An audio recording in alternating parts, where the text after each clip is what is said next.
Read what they say about Chesterfields in daily newspapers covering all 48 states. It's for you and for me. A. Always milder. B. Better tasting. C. Cooler smoking. A, B, C. Always by Chesterfield. They satisfy. Smoke rings from smoke rings. While a Chesterfield burns. Chesterfield presents Author Godfrey Time. Yes, it's Author Godfrey and all the little Godfreys. The Mariners and Archie Blyer and his orchestra. In the Blue Ridge Mountains of Virginia, on the trail of the lonesome pine, on the farm again, where men are men, broadcasting from the chicken pen, my songs are a hit with the sows, and I find that I tickle the cows as I sit reclining in Virginia on my tail in the lonesome pine.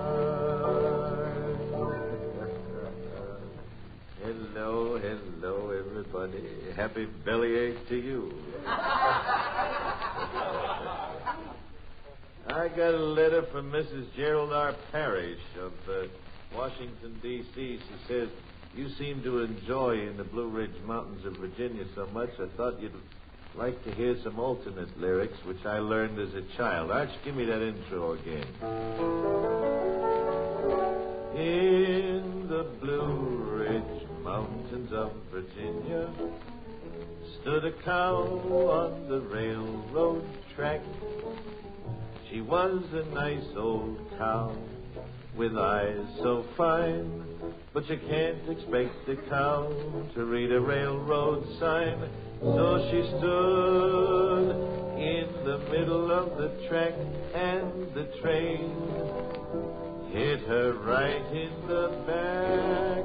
You'll find her horns in the mountains of Virginia, and her tail on the lonesome spine. Look, I won't have you kicking my favorite song around like that. Doggone, that's a pretty song.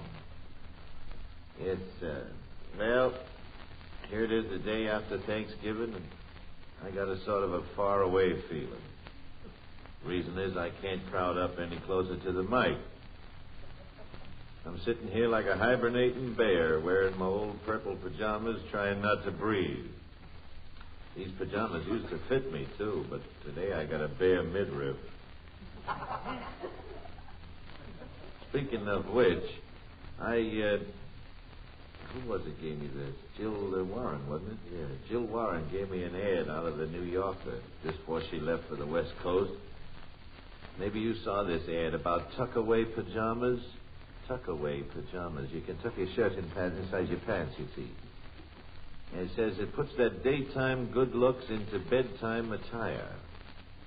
It says no man, when dressed for bed, will ever match his wife's allure when she is similarly attired. But in these new, differently designed pajamas, he can preserve much of the civilized appearance that characterizes his daytime clothes.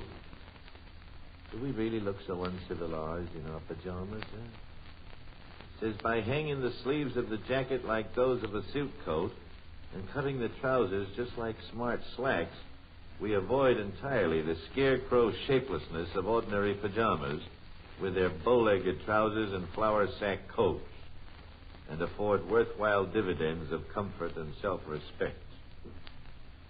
Heavenly days. All these years I've had no comfort, no self-respect. My. It's amazing what you learn as you grow older, ain't it? Well, how did you all enjoy Thanksgiving? Did all right, huh? Jeanette, did something finally come your way?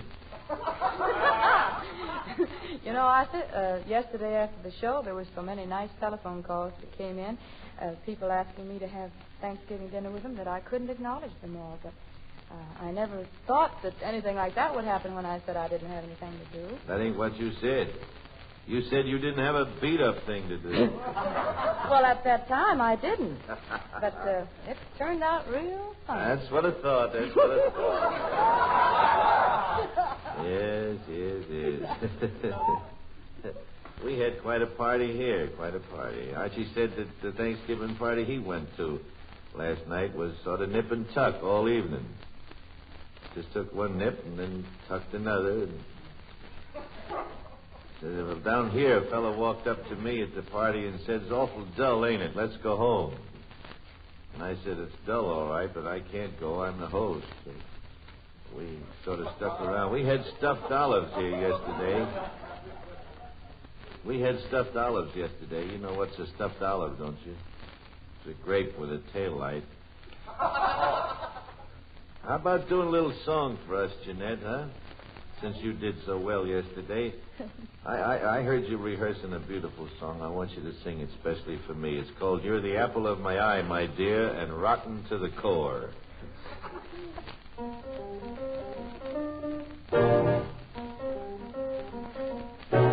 I'm gonna sit right down and write myself a letter and make believe it came from you. I'm gonna write words oh so sweet, they're gonna knock me off my feet. A lot of kisses at the bottom, I'll be glad I got them. I'm gonna smile and say, I hope you're feeling better,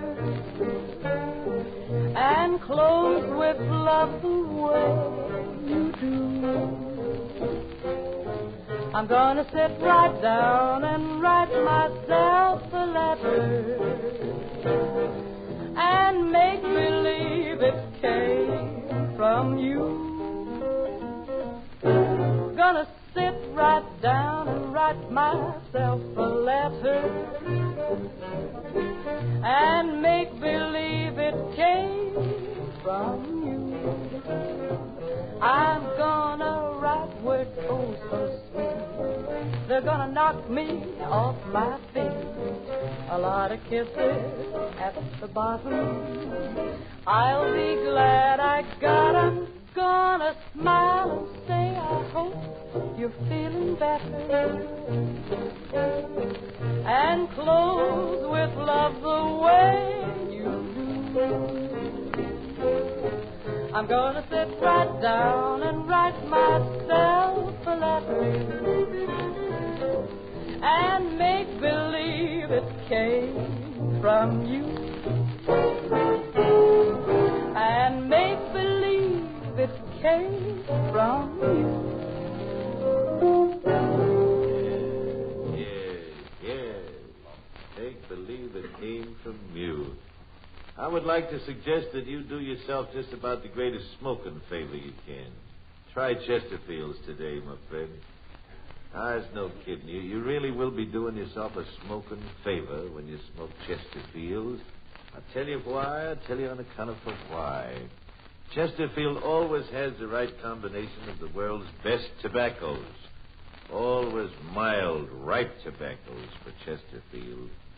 That's why Chesterfield always give the three simple ABCs of smoking pleasure. A means always milder, B, better tasting, C, cooler smoking. And that's why Chesterfield's really satisfying. So make your next pack a fresh white pack of Chesterfield, and you'll see what I'm telling you is true. Chesterfield is really satisfying. And if you buy them by the carton, they're doubly satisfying. Hey, I got a very, very interesting letter from a Mr. E.J. Davis. Mr. Davis.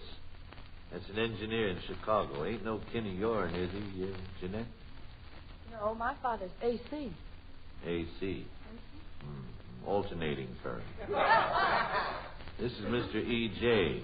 Well, I thought maybe he could be kin. He lives in Chicago. That's where you're going today, ain't it? Uh-huh. What time you going to take off? 1:15 this afternoon. I'll get in at 4:05. 4:05. Mm-hmm. Well, you have yourself a good time. You're going to get another Thanksgiving dinner, too, huh? Yeah. Oh, marvelous. Well, this fella Davis, maybe you better look him up. He's an engineer out there, and he tells me his firm has developed a revolutionary machine for use in chicken houses. He says that in wintertime, most poultrymen keep the lights turned on in their chicken houses for a while before sunrise and after sundown. On account of chickens, they're used to putting in a 13-hour day in the summer, so it's really no extra strain for them. Now, the only trouble is, according to Mr. Davis, that when the hen house lights are suddenly turned out at night, the hens don't have time to get up on the roost. Then they fly up in the dark, and sometimes they conk their noggins doing it, and this impairs egg production. And it's confusing, too. See a chicken with an egg on its head, you can't tell which end is up. Well, now, this new machine will change all this. It's called an automatic sunrise and sunset duplicator, because it turns up the lights gradually, and then the hens wake up normally and start off the day feeling good. And at night, the hen house lights go off in 15 minutes of gradual dimming.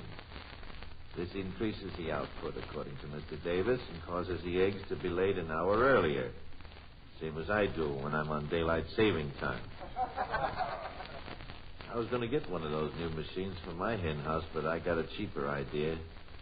I'll just get the band down here and have them play Let Yourself Go.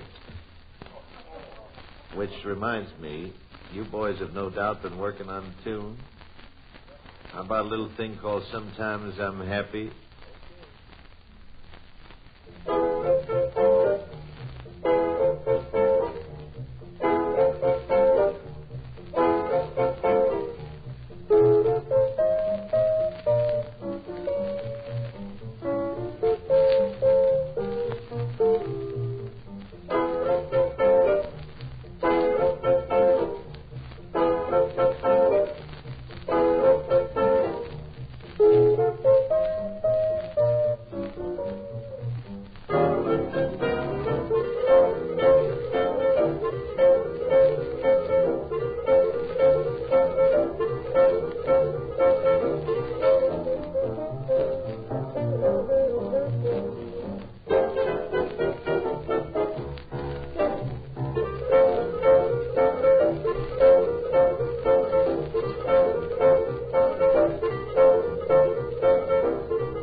Very nice, boys, very nice.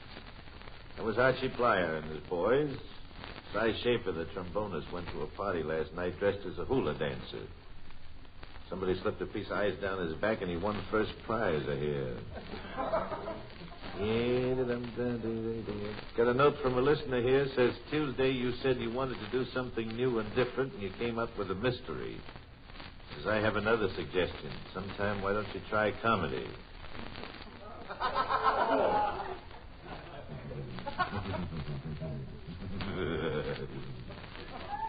You dear boy. All of them which laughed up there gets docked. Me. I see a couple down in Statesville, North Carolina, just had their second set of triplets. Imagine that. 2 sets of triplets. Wonder whether they're boys or girls. News item doesn't say. I guess it doesn't matter, though. 6 of one, half dozen of the other. Hey, listen. I have some helpful hints that I'd like to pass on to you in case you're not getting this program properly, from an article by Doris Dennison in the American Weekly. Miss Dennison begins by asking, are you sure you're getting the best possible performance from your radio? If you can't hear a program distinctly, she says it's probably for a lot of good reasons. Well, all I know is that this program is distinct when it leaves here. And possibly, says Miss Dennison, you are overloading your speaker. Boy, there's nothing worse than a speaker overloaded, huh? Excessively high volume puts undue pressure on the speaker, she says, and will eventually cause it to rattle, and in some cases to break down completely. Yeah, I remember one case where somebody turned up the volume on John Reed King. The whole house caved in. Another thing Miss Dennison says, sound has a way of disappearing. Heavy drapes, upholstered chairs, soft fabrics absorb sound. Long-handled underwear does the same thing. So get the upholstered chairs and children and long-handled ones out of the room and mop up the drapes. And when you have a choice as to where to put your radio, put it where it'll do the most good and no cracks. And since there aren't any chairs and nothing in the room anymore, you've cleaned it all out, just tip the speaker toward the floor so it'll blare at the people. Miss Dennison closes with a tip on tubes.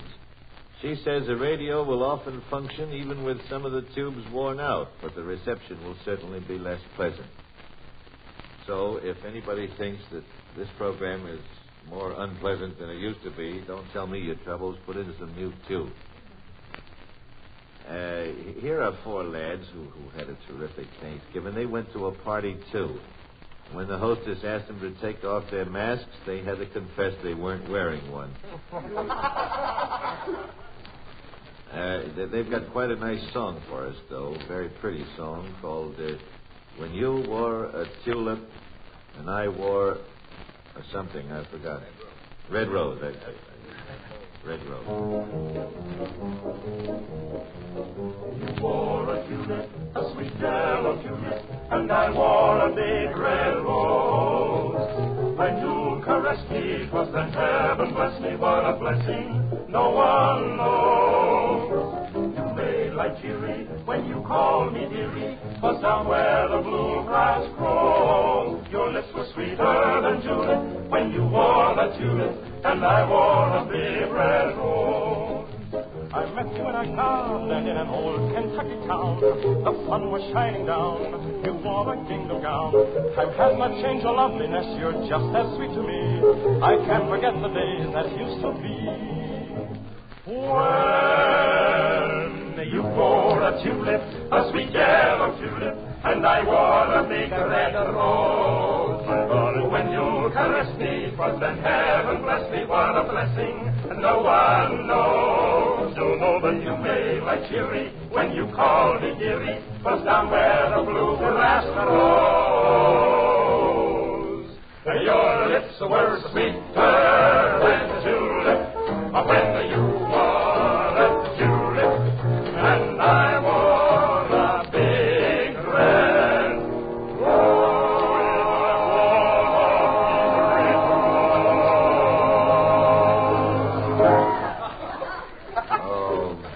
That's wonderful. Oh, me, that's wonderful. What was that? When the guy went before the judge over in Baltimore the other day, he didn't say anything. He just handed His Honor a piece of paper that read as follows. Judge, Your Honor, I'll ask you, please, to give me a chance on my bended knees. I was trying to help an unfortunate friend. Now my future on you, dear Judge, does depend. The judge didn't reply with a poem, but he did give the guy a sentence. 60 days. I'll bet a poem like that would have worked on the guy that handed me that fine for speeding over in Jersey that time. It was a poetic type of justice, if ever I saw one. Justice of the peace. I know just what he'd have said after he read that poem. He would have said, roses are red, violets are nifty. That'll be $27.50. And here is today's household hint from the New York Post. It is about ironing, so you'll want to try it next Tuesday. It says, make use of the iron's stored heat. Turn the dial to off before you're quite through and iron the little odd pieces which need little heat. That's the end of the hint.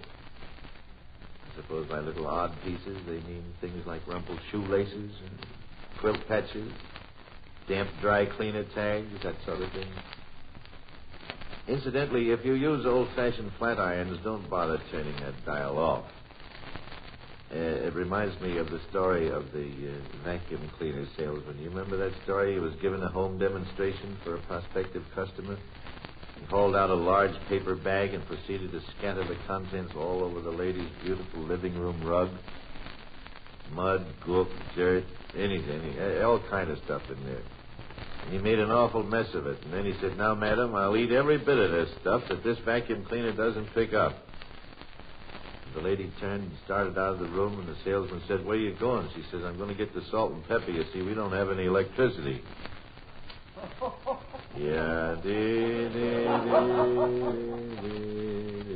Thank you, Archie. I'm glad you got that one.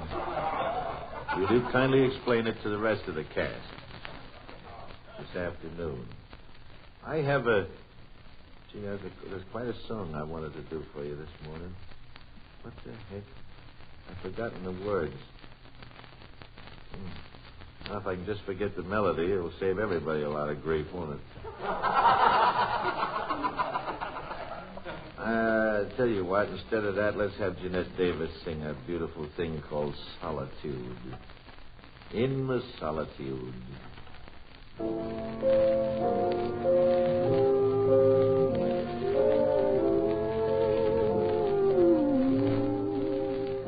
In my solitude,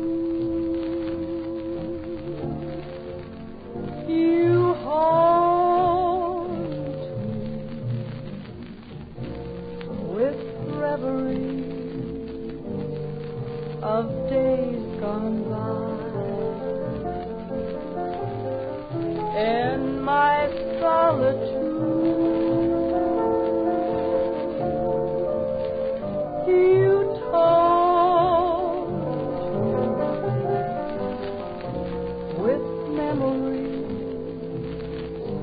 that never, never die.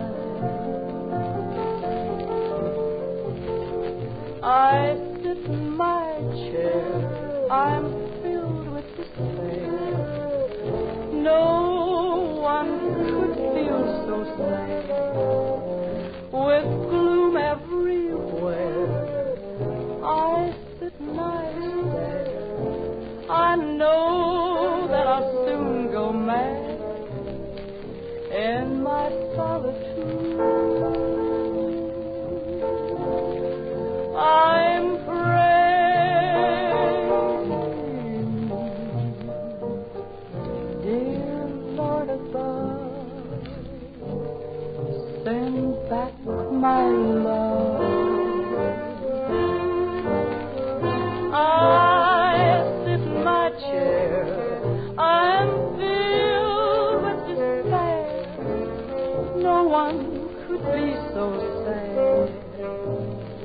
With gloom everywhere, I sit and I stare. I know that I'll soon go mad. In my solitude, I'm praying,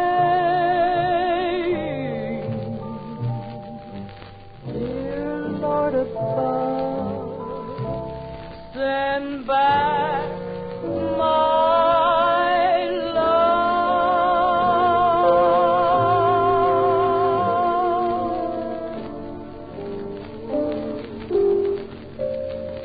Very, very nicely done, Jeanette. Thank you, honey. You go ahead now and get on your way to Chicago. Have a nice trip. See you Monday. Say, you've heard me speak of Cedric Adams, the columnist on the Minneapolis Star. Well, Cedric has discovered a new and unique movie theater out in Milton, North Dakota. This new movie is a theater at night, and during the day, it's an undertaker's establishment. Yeah. I bet you that's one place that nobody ever asked for a box seat. Personally, I think the combination ought to work out pretty swell. The way these movies have been lately, they could show one at night and then take it out and bury it the next morning, you know. Can't you just see the advertising on the marquee? See our sensational new comedy. It'll kill you, we hope.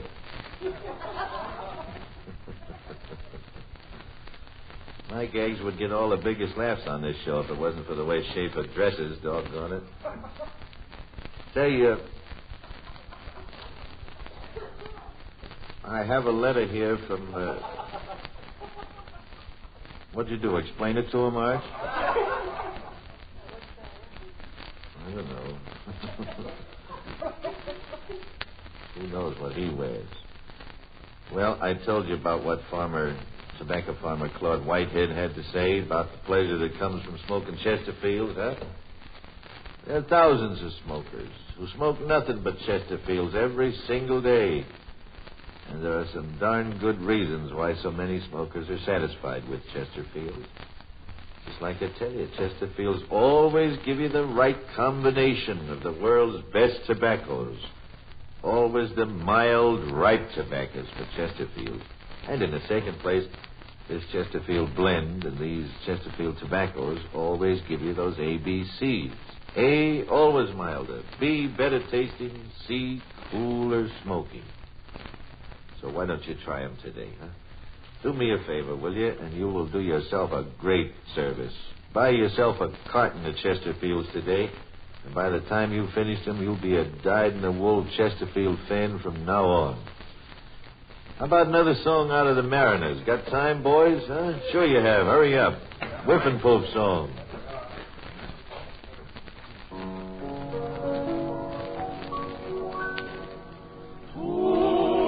Tables down at Maurice, to the place where Louis dwells, to the dear old temple bar we love so well.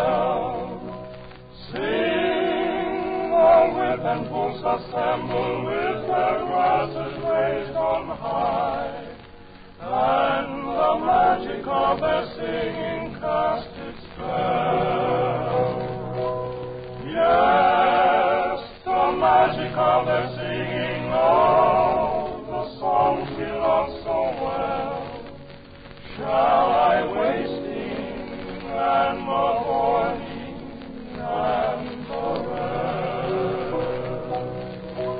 We will serenade our Louis while life and voice shall last.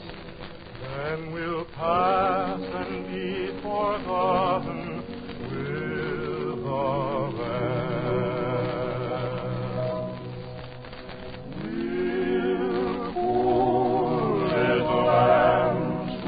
Lost our way.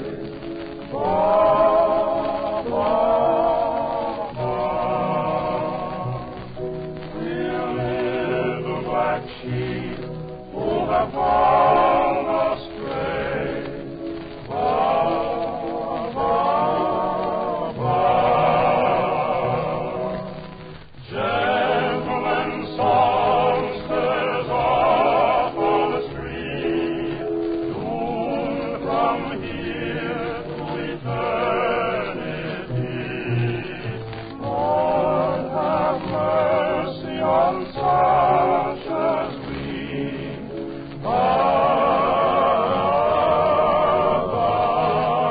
You all have a nice day, will you? Take good care of yourselves. Be the good Lord willing, we'll see you again on Monday. This is Arthur Godfrey saying bye-bye for Chesterfield on CBS, the Columbia Broadcasting System.